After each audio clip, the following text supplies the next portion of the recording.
नमस्कार, मी ॲडव्होकेट अमोलराजे बांदल पाटील. आपण पाहतात सह्याद्री दर्पण. सगळ्या मुलाखतीला तुम्ही उत्स्फूर्त असा प्रतिसाद दिलेला आहे. आज मी सावरोळी जिल्हा परिषदेच्या बाबतीत बोलतोय आणि एक चेहरा माझ्याकडून खरोखर राहिला होता. तो राहणार नाहीच आहे मुळात, तसं मी कोणाला डावलणार नाहीच आहे, काय तसा विषय येत नाही. परंतु उद्धव बाळासाहेब ठाकरे या गटातला तो चेहरा आहे. काँग्रेसमधून तो चेहरा अनेक वेळा लढलेला होता. दिग्गजांसमोर तो चेहरा लढलेला आहे. आयुष्यात यश अपयश जय पराजय वरती अपडाऊन सगळे होत असतात. परंतु तो संघर्षाचा प्रवास तो माणूस आजही जगतोय. कुठेतरी यश मिळेल. अनेक ठके ठोंबणे अनेक गोष्टी सगळ्या सहन केल्या, परंतु म्हणतो ना की पुन्हा एकदा आयुष्यात ती उमेद येईल. आणि असं वाटतं की तो आज चेहरा लढतोय. माझ्यासोबत आहे तो उत्तम शेठ भोईर आणि ते सावरोळी जिल्हा परिषद या मतदारसंघामधून पुन्हा एकदा निवडणुकीला जिल्हा परिषदच्या सर्वसाधारण आरक्षणासाठी सज्ज झालेले आहेत. अनेक पराभवानंतर आज पुन्हा एकदा तुमची उमेद जागी झाली, असं तुम्हाला काय असं वाटतं लढावं? नमस्कार. सह्याद्री दर्पणचे आमचे मित्र अमोलजी राजे तसेच आमचे अटक, आपला मनापासून माझ्या घरी येऊन तुम्ही जी मुलाखत घेतायत याच्याबद्दल अगदी आपलं मनापासून आभार. आणि गेले कित्येक वर्ष अमोलजी आपण बघताय की राजकारणाच्या पलीकडे जाऊन आपण जे समाजासाठी काम करतो किंवा गोरगरिबांसाठी काम करतो, कामगार वर्गासाठी जे काम करतो आपण, याच्या बाबतीमध्ये मी गेले तसं बघायला गेलं तर आता 2025 चालू आहे आणि 2000च्या आधी तसं बघायला गेलं तर 93 म्हणजे 1993 ते 2024-2025 या कालावधीमध्ये खूप मोठा संघर्ष केला. म्हणजे मी सुरुवातीला आमचा फाउंडर म्हणजे काँग्रेसमधून अंतुले साहेबांच्या सानिध्यात आम्ही वाढलेले सगळी लोक, आणि त्या अंतुले साहेबांचं आमच्यावरती जे संस्कार, त्याच्यानंतर मी 2011-12ची निवडणूक माझी पत्नी धर्मपत्नी बंदिनी उत्तम भोईर ही 2011-12 चौक जिल्हा परिषद वाढला चांगल्या मताने, म्हणजे चांगली मतं मिळाली आम्हाला. सगळ्यांचा प्रेम, सगळ्या पक्षाचं वगैरे, काँग्रेसचा असेल किंवा इतर पक्षाचं सगळ्यांचा प्रेम होता आपल्या. आणि आपल्याला तेव्हा 7-7.5 हजार मतं पडली होती एक काँग्रेस म्हणून. आणि सगळ्यांनी आपल्याला एक उत्तम भोईर, आमच्या वडिलांची कृपा असेल, सगळ्यांचं प्रेम असेल, तेव्हा आम्हाला चांगली मतं पडली. त्याच्यानंतर पुन्हा 2017-18ला जी जिल्हा परिषदेची निवडणूक लागली, त्याच्यामध्ये माझा वार्ड हा सावरोळी वार्ड होता. या वार्डमध्ये महिला ओपन पडली होती. महिला ओपन पडल्यामुळं तेव्हा मी आरक्षण तिकडं चौकमध्ये ओपन पडला होता. आणि तिकडं कसं झालं की मला पुरुष म्हणून ओपन लढवायची होती, तर मी ह्या वार्डमधून त्या वार्डमध्ये उभा राहिलो. म्हणजे माझा वार्ड नसताना सुद्धा मी त्या वार्डमध्ये उभा राहिलो. शाखा पक्षात प्रवेश करून मी शाखा पक्षातनं ती निवडणूक लढवली. आणि त्या निवडणुकीमध्ये मी तसं बघायला गेलं तर भरपूर, म्हणजे तसं 7-7.5-8 हजार मतं तिकडं पण मी घेतली होती. म्हणजे बऱ्यापैकी मी तिकडं चांगलं मतदान घेतलं माझा वार्ड नसताना सुद्धा. या वार्डमध्ये आम्ही मागच्या वेळेला माझ्या 2017च्या पिरियडमध्ये, 18च्या पिरियडमध्ये महिला पडला असताना मी ती निवडणूक न लढवता मी तिकडं लढवली. ठीक आहे, प्रत्येकाचे वेगवेगळे मतं होती, त्याच्यामुळं निवडणूक मला पुरुष पडल्यामुळं मी तिकडं लढलो. मला एकच म्हणायचं आहे की हा संघर्ष, म्हणजे मी कुठल्याही पक्षाचा एक फक्त पाठिंबा घेऊन, किंवा मला फक्त एकच म्हणायचं होतं की बाबा निवडणूक कुठलाही प्रतिस्पर्धी म्हणून मी निवडणूक लढवत नव्हतो. मला एक समाजाची आस्था, समाजाचं प्रेम आणि समाजासाठी काम करणं. समाज म्हटल्यानंतर सगळे समाज आले, त्याच्यामध्ये सगळे पक्षाची लोक आली. मला एकच करायचं होतं की बाबा मी कुठेतरी निवडून येऊन प्रत्येक मतदारसंघामध्ये किंवा आपल्या जिल्हा परिषद वार्डमध्ये चौक असेल किंवा सावरोळी असेल, या वार्डसाठी काहीतरी करेन. आणि निवडणूक जेव्हा लढवत असताना खूप संघर्ष करावा लागला आणि भरपूर काही स्ट्रगल करावा लागला मला. याच्यामध्ये मला लोकांनी खूप साथ दिली. आणि आत्ताची निवडणूक जे लागले, हा माझाच वार्ड आहे, सावरोळी वार्ड. सावरोळी वार्डमध्ये ओपन पुरुष पडलेले आहे. आणि पक्ष म्हणून नाही तर मी एक समाजामध्ये किंवा इतर सगळ्या पक्षाच्या ह्याच्या बाबतीमध्ये जर बघायला गेलं तर एक माझी इच्छा आहे की ऊर्जा आहे. मी 2 वेळा हरवून सुद्धा माझी एक ऊर्जा आहे की बाबा आपण कुठंतरी आपल्याला यश येईल, या यशाने मी आज ही सावरोळी जिल्हा परिषद निवडणूक लढवण्याचा माझ्या मनामध्ये आहे. आणि मला एक खात्री आहे की मी लोकांसाठी काहीतरी करेन. लोकांसाठी मला खूप करायची इच्छा आहे की, कारण की ह्या सावरोळी विभागामध्ये जी पातळगा MIDC मध्ये, आमच्या या सावरोळी विभागामध्ये जी MIDC आहे, MIDC मध्ये मला खूप काही करायचं आहे. म्हणजे तसं बघायला गेलं तर आज नवीन MIDC आले, इसंबा किंवा बोरिवली, आणि अजून एखादी MIDC येण्याचे चान्सेस आहेत. याच्यामध्ये आपण एक रोजगार हा सगळ्यात मोठा मुद्दा आहे. रोजगार, लोकांना जर रोजगार दिला तर आपल्या म्हणजे माझं जे मानस आहे, म्हणजे गेले कित्येक वर्ष मी जो काम करतोय रोजगारासाठी, लोकांना बाबा रोजगार मिळावा, जेणेकरून आमच्या मुली मुंबईला, नवी मुंबईला जातात, त्यांचा येण्या जाण्यामध्ये 4 तास जातात, तो रोजगार आम्हाला इथं त्यांना द्यायचा आहे. त्या रोजगारासाठी मी खूप प्रयत्न करतोय ह्या मुला मुलींसाठी, कारण आमच्या मुलांना इथं पेमेंट कमी असल्यामुळे ते नवी मुंबईत जातात, तर ते आम्हाला रोजगार इथं उपलब्ध करून द्यायचे. आणि ह्या MIDC मध्ये आता जी नवीन अजून एक MIDC येणार आहे, त्याच्यामध्ये सुद्धा आपण एखादी IT कंपनी, जेणेकरून मुलींना, आपल्या ज्या मुली ज्या शिकल्यात त्या मुलींना इथं आपल्याला कसा रोजगार देता येईल त्याच्या बाबतीमध्ये मी खूप प्रयत्न करतोय. आणि मला निवडणूक का लढवायची आहे त्याच्या मागचं कारण एकच आहे की माझा कुटुंब, माझी धर्मपत्नी असेल, आमच्या रक्तातच संघर्ष आहे, नुसता संघर्ष नाही. तर आम्ही कुठल्याही प्रकारचा गेला 30-35 वर्ष बघता, मी राजकारणात 32 वर्षे आहेत, राजकारणामध्ये आम्ही कधी स्वतःसाठी कधी काही केलं नाही. आमचं कुटुंब आम्हाला खूप म्हणजे काय म्हणतात ना त्याला, स्ट्रगल करणारं कुटुंब आहे. आम्ही कधी हरलो नाही आणि हरणार सुद्धा नाहीये. याच्या बाबतीमध्ये जर बोलायचं झालं तर आमच्या कुटुंबाची, माझ्या कुटुंबाची मला खूप साथ आहे, माझ्या नातेवाईकांची, कुटुंबाची, माझ्या गावाची, सगळ्यांनी साथ, मला 2 वेळेला खूप साथ दिली. गाववाल्यांनी, परिसराने सुद्धा साथ दिली, नातेवाईकांनी सुद्धा साथ दिली, माझ्या धर्मपत्नीचं खूप साथ दिली. आज 2 वेळा पडून सुद्धा माझी पत्नी आज आहे त्या उमेदीने, ऊर्जेने आज ती माझ्याबरोबर संघर्ष करते. तिची खूप इच्छा आहे, नाही तुम्ही निवडणूक लढवायची, मी सांगते तुम्हाला, ही निवडणूक लढवायची, तुम्हाला कसं जिंकून आणायचं त्याच्या बाबतीमध्ये आपण सगळं स्ट्रगल करू. आणि माझी इच्छा आहे की तुम्ही निवडणूक लढवा आणि आपण सगळे प्रयत्न करू आपल्या या निवडणुकीसाठी. कुठल्याही पक्षाचा विषय नाही इथं, पण ही निवडणूक लढवायची अशी सगळ्यांचीच इच्छा आहे. आलं का लक्षात? उत्तम शेठ, निवडणूक लढा तुम्ही, त्यात काय अर्थ नाही, तुमचा तो लोकशाहीचा अधिकार आहे. बरोबर आहे. पण निवडणुका सोप्या राहिलेत नाही ना. तुमच्या जवळचा उमेदवार तगडा आहे, अगदी कोण समोर असेल तो तरी तगडा असेल. आर्थिक गणित आजकाल सगळी महाग झालेली आहेत, निवडणुका सोप्या राहिल्या नाहीत. आणि तुम्ही अगदी भावनिक लोकांना आवाहन करताय, लोक इतकी सोपी राहिलीत की आता. मी एक सांगू का तुम्हाला, खरं म्हणायचं झालं तर आज निवडणूक सोपी नाही, आपण डोळ्याने बघतो. गेली लोकसभा जर बघायला गेलो तर संजोग वाघेरे पाटील साहेब मागच्या लोकसभेला शिवसेनेकडून उभे होते. XYZ संजोग वाघेरे असतील किंवा इतर लोक असतील.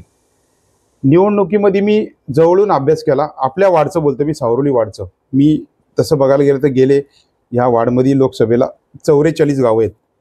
आपल्या सावरोली जिल्हा परिषद वार्डमध्ये 44 गावं आहेत. 44 गावामध्ये 26 आदिवासी वाडे आहेत, 10 ठाकूरवाडे आहेत, जवळजवळ 10 बौद्ध वाडे आपले, आणि चांबारवाडीतली आपली काही समाजाची लोक आहेत किंवा इतर सगळ्या समाजाची लोक आहेत. तर ह्या जवळजवळ 65-67 टोटल गावं होतात. तशी बघायला गेलं 67 गावांमध्ये मी लोकसभेला जो काम केला, मी प्रत्येक चूल, म्हणजे आता समजा पकडा तुम्ही, माझं समजा गाव पकडा, तुबगाव गाव आहे, तुबगाव गावामध्ये समजा 450-500 चुली आहेत.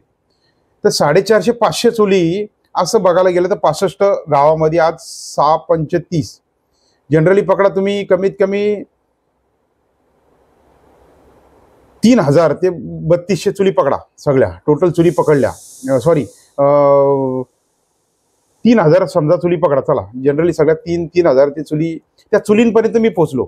आणि त्यावेळेस तुम्ही बोलता की बाबा आताच्या निवडणूक सोपी नाहीये, तेव्हा मी जवळून बघितलं की लोकसभेला पैसे लागत नाहीये, मग म्हणजे निवडणुकीला पैसे लागत नाही. तेव्हा मी बघितलं की पैसे नाही. लोकांशी संपर्क जर केला, लोकांना जाऊन जर सांगितलं की बाबा कोण उमेदवार आहे, काय करतोय, त्याचा बॅकग्राऊंड जर सांगितला, तर लोक ऑटोमॅटिकली आपल्या जवळ येतात. लोकांना पैसे नको आहेत. लोकांची मी मानसिकता बघितली लोकसभेला.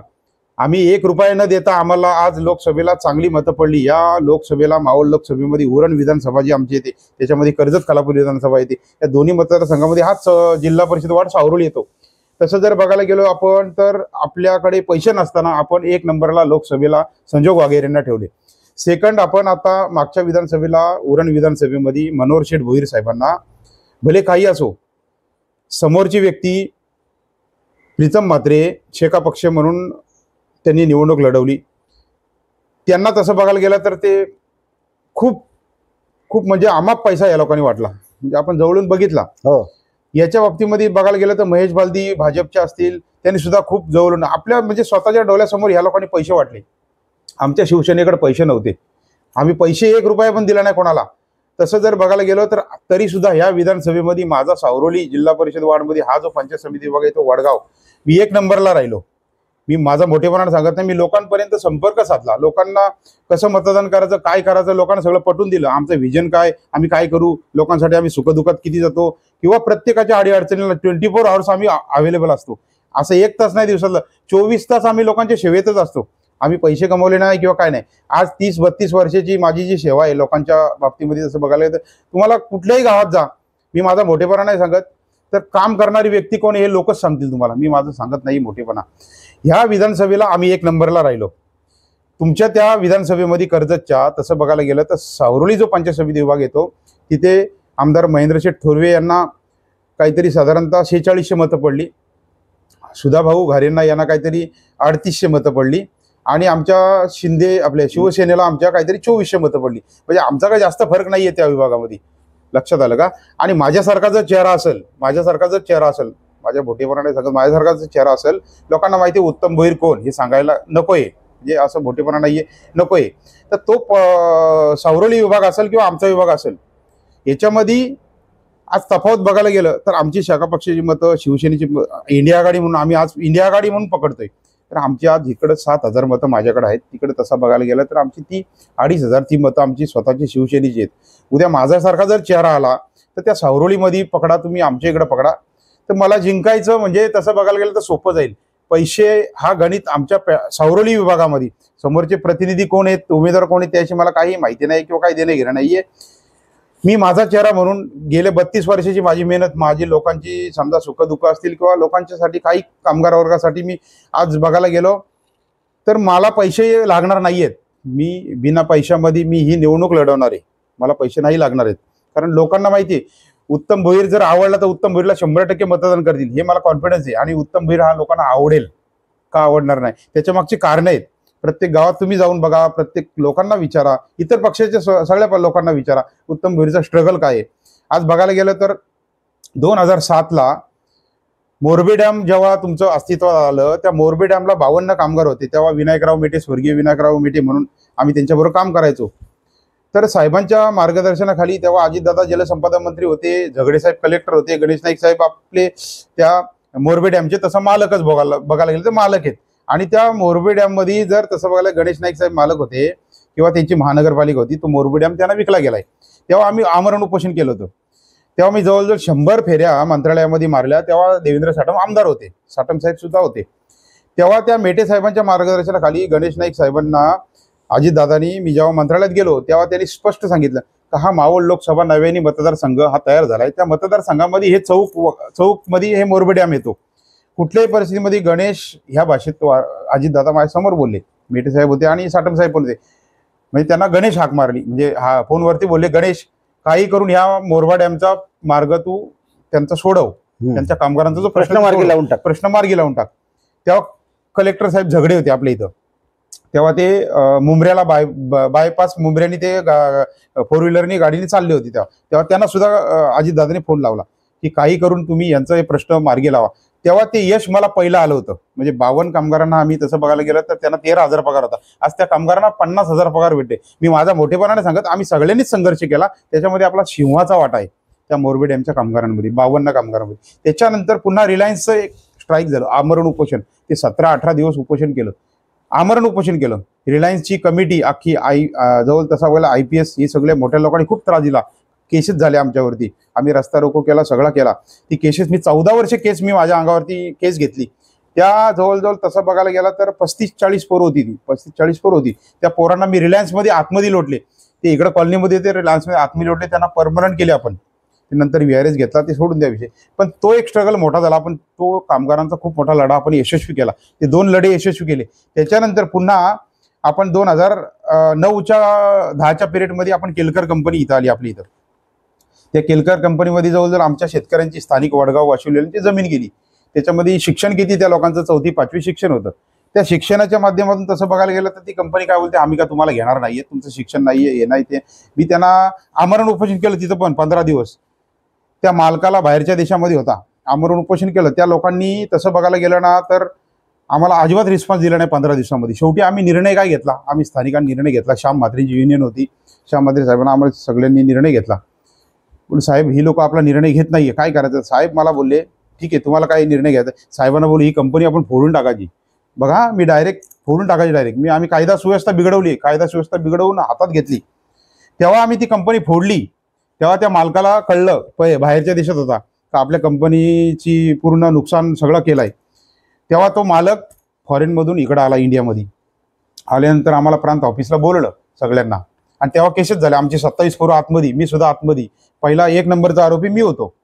त्याच्यामध्ये जवळजवळ 32 पोरांना त्यांच्या जेव्हा जो मालक आला पनवेलला प्रांत ऑफिसला, तेव्हा मालकाला मी स्वतः आणि श्याम म्हात्रे साहेब स्वतः होते, सगळे कामगार आम्ही सगळे होते, बाकी पोरं आमच्या आतमध्ये होती सगळी. तेव्हा मला बाहेर काढला होता.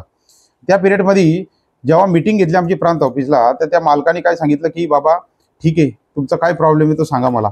मी त्याला बोललो, साहेब तुम्ही बाहेरच्या देशात होते, एवढे दिवस आम्ही आमरण उपोषण करतो, तुम्हाला कळलं नाही का? तर तुम्हाला शपथ माहिती नाही, इथल्या मॅनेजमेंटने त्याला सांगितलं नव्हतं. ठीक आहे, तो खोटा बोलला, खरा बोलला. त्याचे मी साहेबांना त्या बोललो, प्रांत साहेबांसमोर, साहेब याला बसायला खुर्ची द्यायची नाही. 15 दिवस आम्हाला आमरण उपोषण करायला लावला, आमच्या जमिनी गेल्यात, आम्हाला आमचा न्याय मिळाला पाहिजे.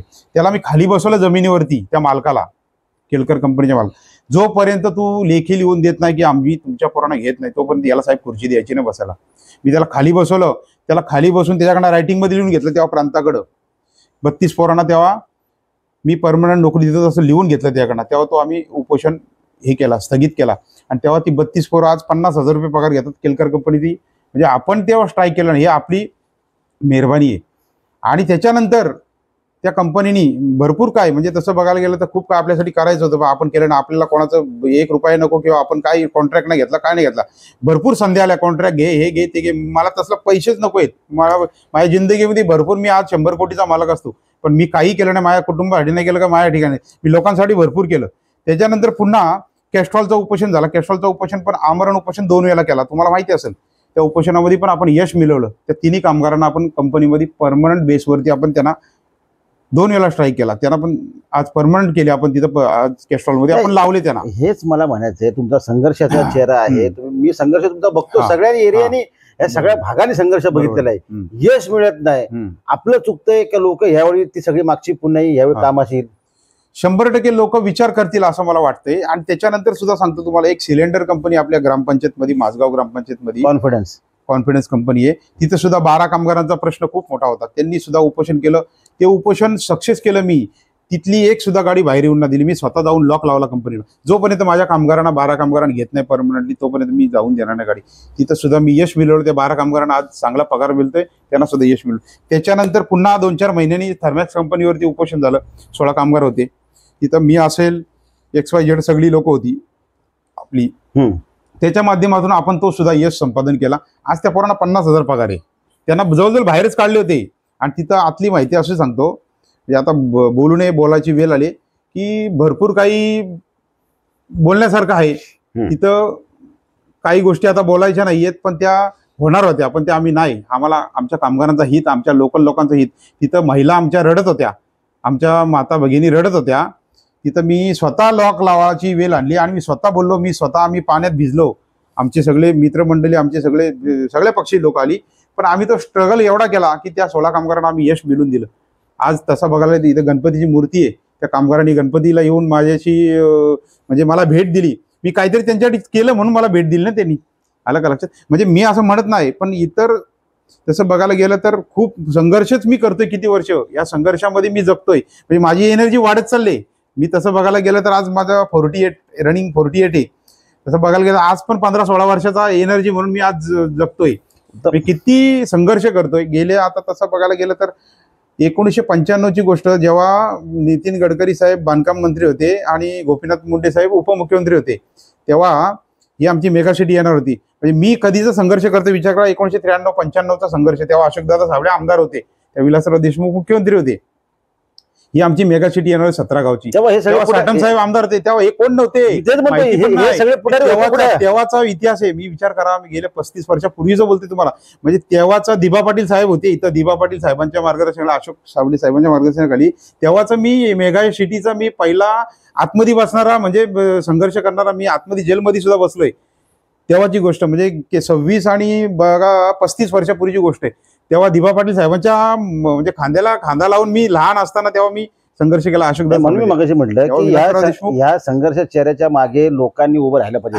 आणि म्हणणं आहे ना? ते बरोबर आहे. आणि तुम्हाला सांगतो ती जी MIDC आपल्या मेगा सिटी जी रद्द झाली त्या मेगा सिटीमध्ये तसा सिंहाचा वाटा आपला सुद्धा आहे. तेव्हा आतमध्ये बसलो, आमचं गाव आतमध्ये बसलं, आम्ही मेगा सिटी रद्द केली, 17 गावची MIDC रद्द केली, हजारो एकर जागा जाणार होती मेगा सिटी फुकट भावात. किती हेक्टरी? 35,000 रुपये. आज तोच हेक्टरी भाव तुम्ही विचार करा. आज तसा बघायला गेला तर 24 3 3 2 6 आणि 7 7.5 कोटी रुपये आज भाव झाला. किती हेक्टरी जर बघायला गेलं तर 35,000 कुठं, आज 7.5 कोटी रुपये भाव कुठं. तेव्हा त्या संघर्षामध्ये माझा सुद्धा वाटा आहे सिंहाचा. तेव्हा आमचे भालदार साहेब असतील, अशोकदादा साबळे असतील, आमचे इथले सगळे स्थानिक सगळे लीडर, सगळ्या पक्षाचे तेव्हा तो जर संघर्ष केला तर आज 7 ते 8 कोटी एकरीला भाव जो मिळतोय आज समजा तो आज सगळी म्हणजे सगळं त्याच्यामध्ये माझा सुद्धा सिंहाचा वाटा आहे. कधीच स्ट्रगल आहे 35 वर्षापूर्वीचं. मी आज संघर्षच करत राहिलो. आमच्या कुटुंबाला कधी यश नाही आलं. मी स्वतः लढत राहिलो, आमचे वडील लढत राहिले, आमचे कुटुंब, मला यश कधीच आलं नाही. तरी मी हारलो नाही. लक्षात आलं का? मला काहीतरी लोकांसाठीच करायचंय. माझी भावना काय नाही, माझ्या कुठल्या पक्षाचा माझा काही विरोध नाही किंवा कुठल्या समजा कोणी उमेदवार असो माझा मी त्याचा कधी चेहरा म्हणून असा विरोध लढलोच नाही. मला फक्त लढायचंय एवढंच माझे फक्त मनामध्ये. आणि मला काहीतरी लोकांसाठी भरपूर काय करायचंय एवढं नाहीये. आज बघायला गेलो तर किती मोठा MIDC बेल्ट आहे. त्या बेल्टमध्ये आपल्याला रोजगार मिळू शकतो. लोकांसाठी काहीतरी करायचंय महिलांसाठी. आणि तुम्हाला एवढं सांगतो म्हणजे एक चांगली माझ्या मतदारसंघामध्ये या सावरोली पुरतं बोलतोय मी. माझं एक मानस आहे की प्रत्येक गावामध्ये जर नशिबाने मला जर लोकांनी निवडून आणण्यासाठी मला सगळ्यांचा आशीर्वाद पाहिजे. सगळ्या पक्षाचा आहेच किंवा सगळ्या जनतेचा आहेच, माता भगिनींचा, माझ्या तरुण वर्गाचा किंवा तरुण मुलामुलींचा सगळ्यांचा मला आधार पाहिजे. तरच मी निवडणूक लढवीन आणि निवडून येईन. एक चांगली व्यक्ती म्हणून मला माझ्याकडे बघावं लोकांनी अशी माझी खरोखर लोकांना प्रामाणिक विनंती आहे. त्याच्यामध्ये जर बघायला गेलं तर माझे एक स्थानिक गोरगरिबांसाठी एक जाहीरनाम्यामध्ये माझे येईलच जे काय आहे ते. माझं एक मानस आहे की बाबा लोकांच्या रोजगारासाठी प्रत्येक गावामध्ये काय लागतो समजा ते खालच्या पातळीवरती जाऊन बोलतो की बाबा एखाद्या महिलेला एखाद्या कुटुंबासाठी काय लागतो, पिण्याचं समजा पाणी लागतो, बरोबर आहे, आरोग्य लागतो, शिक्षणाचं लागतो, या 2-4 गोष्टी. आणि त्याच्यामध्ये बाबा वर्षाला आपण समजा एखादा माणूस म्हणजे मी खाली का येऊन बोलतो तर जी गरजेची वस्तू आहे समजा बाबा पकडायला गेलो तर आपण त्या कुटुंबामध्ये रोजगार जर नसेल तर रोजगार मिळून देण्याचं पण मी करणार आहे. त्याच्यामध्ये एखाद्या वर्षभरामध्ये समजा बाबा काय म्हणतात त्याला वर्षातनं एखादा माणूस मसाल्याचं बघा तुम्ही पकडायला गेलं तर मसाला वर्षातनं माणूस एकदाच घरी कुठून आणतो. त्याच्या बाबतीमध्ये आपण ते फ्री द्यायचं करतोय की बाबा प्रत्येक कुटुंबाला आपण वार्षिक जो मसाला जो कुठून आणतात घरामध्ये कुटुंबासाठी त्याचं फ्री करणार. मी मसाला सगळा नाही त्यांनी त्यांचं समजा भांडवल आणणार पण आपण मसाला फ्री मध्ये त्यांना कुठून देणार. अच्छा कुठून ते करून देणार. माझं मानस आहे ते. माझे विजन भरपूर आहेत. एखादं पापडाचं तुम्हाला फायदा होईल असं वाटतं. 100% मला म्हणजे माझं बघा लोकांना काय पाहिजे ना ते महत्वाचं आहे. पापडाचं समजा वर्षातनं 2-3 वेळा पापड ते फ्री मध्ये देणार. तुमचं मटेरियल असणार आम्ही फ्री मध्ये तुम्हाला करून देणार. लक्षात आलं का? रेशनिंगचं समजा लोकांना काही काना मिळतो काही काना मिळत नाही ते सुद्धा जास्तीत जास्त आपण मिळून देण्याचा प्रयत्न करणार. पाण्याचं सुद्धा आपण बघा आता समजा एका कुटुंबाला 100 रुपये समजा घरपट्टी येते. माझं मानस आहे असं की मी जर निवडून आलो ना तर मी पाणी सुद्धा लोकांना फ्री मध्ये देईन. 100 रुपये आज भरायला लावणार नाही मी. ते सुद्धा त्याच्या बाबतीमध्ये मी काय आराखडा तयार करते मी सांगतो तुम्हाला. 100 रुपयाचं पाणी जे वर्षाला आपल्या महिला भगिनीला जे 100 रुपये दर कुटुंबाला द्यायला लागतात ते सुद्धा आता समजा माझ्या गावात 60 चुली आहेत. 60 चुलीला दर महिन्याला 6,000 भरायला लागतात. मतदारसंघात करायचं पूर्ण माझ्या जिल्हा परिषद वार्डमध्ये फ्री मध्ये पाणी मी सगळ्यांना देईन. एवढं मी माझं भरपूर काय मानस आहे. लक्षात आलं. खूप काय करायचं आपल्या लोकांसाठी. तुम्हाला सांगतो झेडपी शाळा वगैरे ह्या ज्या डिजिटल करणार म्हणजे एवढं सांगतो ना की खूप बरंच काही करण्यासारखं आपलं करायचं आपल्या लोकांसाठी. आलं का लक्षात? आज तसं बघायला गेलं तर शेती आज सगळ्यात पहिली बातमी माझी असेल का शेतकऱ्यांना 100% तुम्ही पीक विमा असेल किंवा तुमच्या या गोष्टी 100% नुकसान झालं आज लोकांना तुम्ही हे करायला पाहिजे. तहसीलदारांना पहिलं निवेदन मी दिलंय. आलं का लक्षात? याच्या बाबतीमध्ये आपण ग्राउंड लेवलला जाऊन काम करणार आहेत.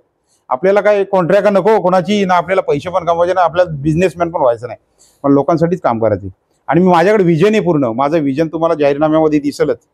खूप काय करायचंय आणि हा संघर्ष 30 वर्षाचा 35 वर्ष संघर्ष आहे. उत्तम शेठ तुम्ही घाम फोडलाय अशी चर्चा आहे. हे खरी आहे का? नाही मी माझं म्हणणं काय माहिती का एकीकडे जे इच्छुक उमेदवार आहेत राष्ट्रवादी सुरेश पाटील ते तुमच्या जवळचे आहेत, म्हणजे ह्या भागातले आहेत, खालच्या पंचायत समितीत. त्यांच्यासोबत संतोष बैलमारे ते मधल्या सावरोळी मधले आहेत. बरोबर. शिंदे गटाकडे फार मोठा उमेदवार मला आजच्या घडीला दिसत नाही. ते ज्ञानेश्वर गायकवाड, पप्पू थोरवे, ते अजून ते शोधाशोध सुरू आहे. पण तुम्ही घाम फोडल्याची चर्चा आहे. इतके तुम्हाला घाबरलेत किंवा इतकी तुम्ही ताकद आहे? नाही, मला एकच म्हणायचंय, म्हणजे माझा मोठेपणा नाही सांगत मी. तसं बघायला गेलं तर मी ग्राउंड लेवलला काम करतोय. मी कोणाला घाम फोडणारा माणूस नाहीये किंवा काही असं नाहीये. मी फक्त समोर माझी पब्लिक बघतो, माझा मतदार बघतोय. लोकांना माहिती आहे उत्तम भोईर. आजची परिस्थिती बघा तुम्ही. आणि मागच्या माझ्या 2011ला माझी मिसेस होती, 2017ला मी होतो, आज 2025-26ला बघा लोकांच्या मनामध्ये काय येते तुम्ही बघा, की बाबा उत्तम भोईर का पाहिजे. तर कारणं पण आहेत त्याला. मी विरोधकांना घाम फोडला नाही किंवा विरोधकांना मी कोण हाय विरोधक मला माहिती पण नाही, त्याच्या बाबतीत काहीच नाही. कुठला पक्ष विरोधात राहील ह्याचं पण मला काही नाही. आलं लक्षात. मला एक कळतंय, लोकांसाठी काम करायचं आपल्याला आणि लोकांसाठीच आपल्याला जगायचं. हे सगळ्या जगाला, म्हणजे जगाला म्हणण्यापेक्षा आपल्या सगळ्या लोकांना तालुक्यातल्या माहिती आहे. गेले किती वर्ष समाज म्हणून असं बोलत नाही, की समाजाचं काम सुद्धा आज किती वर्ष करतोय. मी तसं बघायला गेलो तर जर तुम्ही आज हिशोब केला तर तालुक्यामध्ये सगळ्यात मोठा बिझनेसमॅन मीच होतो. 2000 साली 1995 ते 2000 जेव्हा एक्सप्रेस हायवे आला तेव्हा सुरुवातीला या एक्सप्रेस हायवेला सगळ्यात जास्त बिझनेस करणारा उत्तम भोईर होता. सगळ्यात मोठा सप्लायर उत्तम भोईर होता. तेव्हा विचार करा तुम्ही. आणि बिझनेसमध्ये तालुक्यामध्ये सगळ्यात एक नंबरला होतो. पण मी माझी समाजासाठी, म्हणजे समाज म्हणून असं बोलत नाहीये, मी समाजासाठी मी तसं बघायला गेलो ना तर गेल्या 23-25 वर्षात तुम्ही त्याला साक्षीला आहेत. आपण पहिली मीटिंग सासगावला 2003ला मंदिरात घेतली. तिथपासून 2003 ते 2025 बघा, 23 वर्षामध्ये मी माझा जो संघर्ष केला, माझ्या कुटुंबाला मी रस्त्यावर आणलं निव्वळ समाजासाठी. मी आज तसं बघायला गेलं तर 5-25 कोटीचा मी माझा स्वतःचा लॉस करून घेतला. माझ्या बिझनेसमध्ये लक्ष न दिलं, मी समाजाकडे लक्ष दिलं.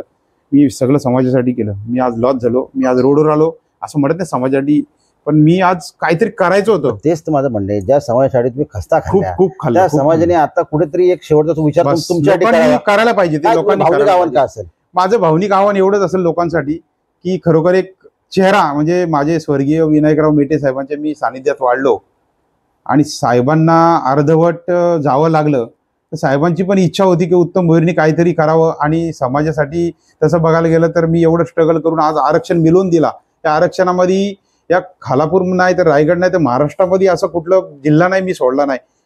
तालुक्यातली कुठली चूल अशी सोडली नाही. मी समाजासाठी खूप केलं, समाजासाठी करणार पण आहे. तर समाजाने थोडंसं माझं विचार करावा, की बाबा चला आपला एक जवळचा माणूस आहे, मला जास्तीत जास्त चांगलं प्रेम देऊन समाजाने थोडंसं विचार केला. इतर समाजाचे पण माझ्यावर प्रेम आहे, इतर समाज पण माझाच आहे. पण त्यांनी जर व्यवस्थित मनात आणलं तर ही सीट चांगल्या मताने लागेल. पक्ष म्हणून नाही बोलत मी, सगळ्यांनी एकत्र येऊन जर निर्णय घेतला तर. चला, उत्तम भोईर तुम्हाला शुभेच्छा आहेत. परंतु आता तुम्ही लढणार कुठून? तुम्ही उभाटामध्ये आहात, म्हणजे उद्धव बाळासाहेब ठाकरे या गटामध्ये ठाकरे गटाचे तुम्ही नेते आहात.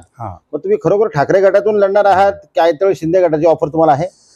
नाही, तसं बघायला गेलं ना तर मी 2 वेळा निवडणूक लढवली. काँग्रेसमधनं मी हरलो म्हणण्यापेक्षा मला चांगली मतं मिळाली. सगळ्यांचा प्रेम होता, चांगली मतं मिळाली. आज 7-7.5 हजार मतं मिळणं कोणाच्या एवढं सोपं नाहीये.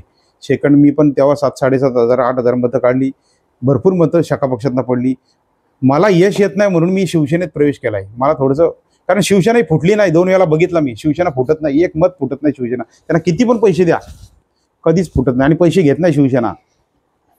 ते मी बघितलं जवळून. आता शिवसेनेत भाजपमध्ये पण गेला होता मधल्या काळात? भाजपमध्ये गेलो तो 15 दिवस. भाजपमध्ये गेलो तो 15 दिवस.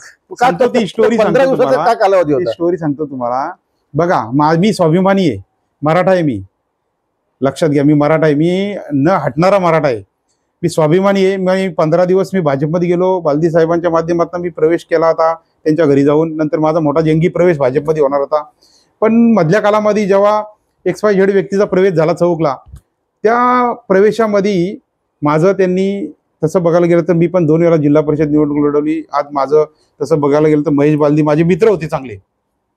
2000 साली जो एक्सप्रेस हायवे आला तेव्हा महेश बालदी साहेबांना मी जास्त मदत केली होती. सगळ्यात जास्त, म्हणजे ह्या रोडला पहिली पोकलन मशीन माझ्या वीट भट्टीवरती त्यांची उतरवली होती, तेव्हा मी त्यांना मदत केली. तेव्हाचे मित्र आहेत माझे, ते म्हणजे 26 वर्ष माझे मित्र आहेत महेश बालदी. काय म्हणतात? ते जवळचे मित्र, अगदी म्हणजे जवळचे मित्र, ते विसरले नाहीत. मित्र म्हणून माझ्याशी ते वागायचे. पण त्यांनी माझा विचार केला पाहिजे. माझा त्या कार्यक्रमामध्ये मला बसायला सुद्धा खुर्ची दिली नाही, माझं नाव सुद्धा घेतलं नाही. त्या स्टेजवर उतरलो मी आणि दुसऱ्या क्षणाला मनोहर शेठ मला आधी बोलले होते का तू जाऊ नको.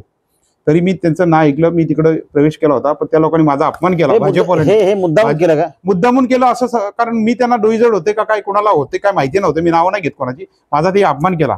मी त्या क्षणाला उतरलो. मी शिवसेनेत 8 दिवसात लगेच शिवसेनेत भास्कर जाधव साहेबांच्या माध्यमातून आणि मनोहर शेठ, जसं मला मुलगाच मानतात आज, पण मनोहर शेठ भोयरांचं खूप मोठं प्रेम आहे माझ्यावरती, मुलगाच मानतात. त्या माणसाने मला प्रवेश करून घेऊन आज शिवसेनेमध्ये खूप मोठं मला म्हणजे त्यांनी यश म्हणजे काय म्हणतात त्याला, मला स्टँड केलं त्या माणसाने. खरं त्या माणसाचा मी उपकार नाही विसरणार. त्यातमध्ये पण तुम्हाला जाऊन सांगतो, प्रशांत ठाकूर सुद्धा माझे 95 पासून मित्र माझे चांगले आजपर्यंत पण मित्रच म्हणून करतात. त्या माणसाने सुद्धा आल्या मी त्या कार्यक्रमामध्ये प्रशांत ठाकूरला हात मिळवला, बालदी साहेबांना हात मिळवला, इतर सगळे. मी ज्या माणसाशी बोलत नव्हतो 15-20 वर्ष, त्याच्या कार्यक्रमाला तिथं गेलो. त्या माणसाने सुद्धा विचारलं नाही का चला उत्तम भोईर आपले 2 वेळा संघर्ष करून आपले विरोधक होते, ते माझ्या या प्रवेशाच्या वेळेला आले, मला साधी स्माईल सुद्धा दिली नाही आणि मला सुद्धा त्यांनी साधं म्हणजे विचारलं सुद्धा नाही. आज त्या माणसाच्या कार्यक्रमाला गेलो, माझा तिथं अपमान झाला. मला त्या गोष्टी खूप चिड आली.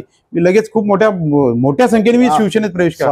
हा मला माझा स्वाभिमान. मी कुठल्या पक्षाच्या व्यक्तीला किंवा पक्षाला मी नाव नाही ठेवत, पण ह्या लोकांना जर इज्जत द्यायची माहिती नसेल, अशा पक्षात राहायचं नाही मला. आणि तुम्हाला खरं सांगतो, तसं जर बघायला गेलं ना, आपण स्वाभिमान हा माणसाला पाहिजे. मी पक्ष बदलले, काँग्रेस बदलला, काँग्रेसमध्ये हा सातत्याने आरोप बदलला, मराठा समाज, शिवसंग्राम पक्ष बदलतात. कारण आहेत त्याला, लक्षात आलं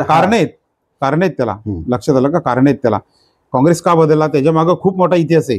शका पक्ष पण का बदलला त्याच्या मागे इतिहास आहे. हे सांगायला पाहिजे का? आता सांगत असेल तर मी सांगतो. सांगायचं असेल तर मी का बदलला काँग्रेस, का शका पक्ष बदलला आणि का भाजप बदलला पाहिजे तर मी थोडक्यात सांगतो. पण आपल्या त्या व्यक्तींना नावं नाही ठेवायची. ती मोठी लोक आहेत, बरोबर लक्षात, मोठी लोक आहेत. त्यांचा सुद्धा मला आशीर्वाद पाहिजे तरच मी आता निवडून येऊ शकतो. अलग लक्षात. भावनिक आवाहन करतो.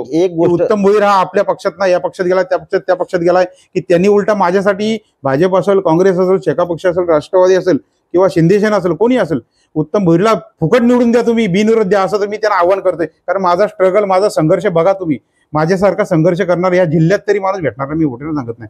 खूप मोठा संघर्ष केलाय सगळ्यांनी उलट म्हणायला पाहिजे, उत्तम भोईरच्या आता वार्डमध्ये ओपन सीट पडली ना, त्याला द्या बिनविरोध.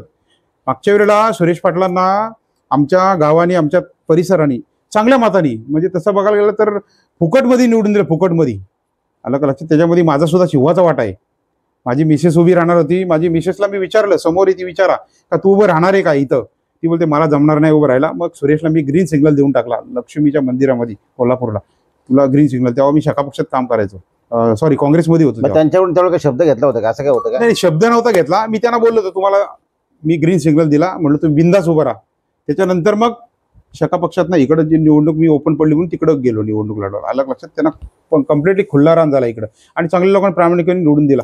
पण असं म्हणायचंय, आपलं जो विजन आहे, आपल्या विजनमध्ये इतर लोकांचे विजन भरपूर फरक आहे. आपला स्ट्रगल, आपला जो संघर्ष आहे, असं कोणाकडे नाही संघर्ष. म्हणून यांना भावनिक आवाहन करतोय. समजा सुरेश पाटील असतील, ते माझे मित्राचे नातेवाईक आहेत, जवळचे, मामांचे माझे जवळचे नातेवाईक आहेत. संतोष बैलमारे असेल माझा म्हणजे एकदम जवळचा क्लोज रिलेशन, म्हणजे एवढे मित्रत्व आहेत ना आमचे की आम्ही मैत्रीमध्ये, शिंदे गटातली माणसं तुमच्या मैत्रीमध्ये संतोषला बोललो, संतोष आम्ही एकत्र बसतो, त्याला बोलू मैत्रीमध्ये आपली मैत्री तुटणार नाही, तू तुझ्या पक्षात उभा राहा, मी माझ्या पक्षात उभा राहीन, हे सगळं मी त्याला सांगितलं. उद्या वेळ आली समजा तसं बघायला गेलो तर कोणी उमेदवार असू शकतो, शिंदे गटाचा असू शकतो किंवा बीजेपीचा असू शकतो, राष्ट्रवादीचा असू शकतो, कोणी उमेदवार असू शकतो. आपल्याला त्याच्याशी एक नाही, एक सरळ नाकामध्ये चालणारा मी उमेदवार आहे. मला लोकांचं एक भावनिक आव्हान की बाबा मला खरोखर निवडून द्या. आणि ह्या जे माझे विरोधक समजा कोण उभा आहेत यांनी तर त्यांच्या श्रेष्ठी पक्षश्रेष्ठीने सांगायला पाहिजे, राष्ट्रवादी असेल, भाजपवाले असतील, की उत्तम भोईरला खरोखर तुम्ही फुकटमध्ये द्या निवडून, किंवा त्याला तशा माणसाला या समाजासाठी किंवा परिसरासाठी असा माणूस पाहिजे, आम्ही त्याच्या विरोधात फॉर्मच भरणार नाही, असं लोकांनी उलटा बोलायला पाहिजे माझ्यासाठी. मला काय पैसे कमवायचे नाही का, मला सेवाच करायचे लोकांना. पण आता माघार नाहीच आहे. मी कुठल्या पक्षात राहीन, काय राहीन, हे वेळ येईल तेव्हा तुम्हाला समजेलच. म्हणून मी शिवसेना उद्धव बाळासाहेब ठाकरे माझा हा पक्षच आहे. आला का लक्षात?